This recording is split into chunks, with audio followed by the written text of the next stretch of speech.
সাথে অসভ্যতা করা, কারোর সাথে আসলে হার্ট করা কাউকে, সেটা যদি মনে হয় কেউ স্টাবলিশ করতে চায় যে সেটা আমাদের শিল্পীদের মধ্যেই, আমার মনে হয় এটা খুব কষ্টের হবে। তো আমার সেই আবেগের কষ্টের জায়গাটা নিয়ে যদি কেউ অন্যভাবে আনেকে, সবাই অসম্মান করবে, বড়দেরকে যে কেউ কোনো কিছু বলে ফেলবে।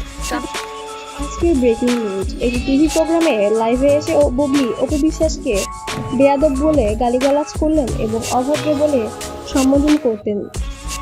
এতে অপু বিশ্বাস অনেক বেশি ক্ষিপ্ত হয়ে যায় এবং লাইভে অনেক বেশি কটাক্ষ কথা বলে ফেলে বুবলির নামে। বেশ কিছুদিন আগে একটি ইন্টারভিউয়ে সে সাকিব এবং বুবলির গোপন সম্পর্কের কথা খোলাসা করে। এতে অলরেডি সাকিব খান এবং অপু বিশ্বাস এতে অনেক বেশি বিরক্ত।